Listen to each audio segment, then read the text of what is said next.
మరో 9 రోజుల్లో cinema release కానీ ప్రమోషన్స్లో మాత్రం వేగం లేదు అంటూ బాధపడిపోతున్న ఫ్యాన్స్కి గుడ్ న్యూస్ చెప్పేశాడు మన power star. Harihara Veeramallu pre release డేట్ని మేకర్స్ లేటెస్ట్గా అనౌన్స్ చేసేశారు.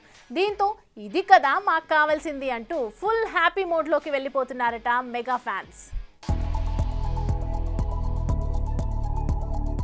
4 ఏళ్ల ఎదురుచూపులు, 2 డైరెక్టర్ల శ్రమ, వందల మంది కష్టం. మొత్తానికి షూటింగ్ పూర్తి చేసుకున్న హరిహర వీరమల్లు ఫిల్మ్ ఎట్టకేలకి థియేటర్లోకి వచ్చేందుకు సిద్ధమైంది. అయితే జూన్ 12న థియేటర్లోకి వచ్చేస్తున్న ఈ సినిమా ప్రమోషన్స్ లో కాస్త వెనకబడిందన్న కామెంట్స్ వినిపించాయి. దీంతో తాజాగా ఈ సినిమా ప్రీ రిలీజ్ ని గ్రాండ్ గా ప్లాన్ చేస్తున్నామంటూ మేకర్స్ అనౌన్స్ చేయడంతో ఫుల్ ఖుషి అవుతున్నారు మెగా ఫ్యాన్స్.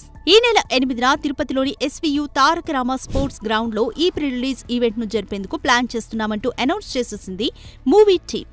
ప్రస్తుతం ఓజీ షూటింగ్ కోసం ముంబైలో ఉన్న పవన్ వీరమల్లు ప్రీ రిలీజ్ కోసం 7న తిరుపతి రానున్నాడని సమాచారం. ఇక 17వ శతాబ్దం నాటి మొఘల్ సామ్రాజ్యం నేపథ్యంలో సాగే ఈ చారిత్రక యాక్షన్ చిత్రానికి మొదట్లో క్రిష్ జాగర్లమూడి దర్శకత్వం వహించగా ఆ తర్వాత ఆ బాధ్యతని ఏఎం జ్యోతికృష్ణ తీసుకున్న సంగతి తెలిసిందే. మొఘలుల నుంచి కోహినూర్ వజ్రాన్ని దొంగిలించే ఓ అడ్వెంచరస్ బందిపోటు వీరుడిగా పవన్ కనిపించనున్నాడని తెలుస్తోంది. ఇక ఆస్కార్ విజేత ఎంఎం కీరవాణి అందించిన సంగీతం ఇప్పటికే అంచనాల్ని పెంచేసింది.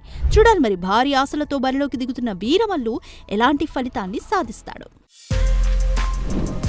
For more videos like this, subscribe Big TV channel.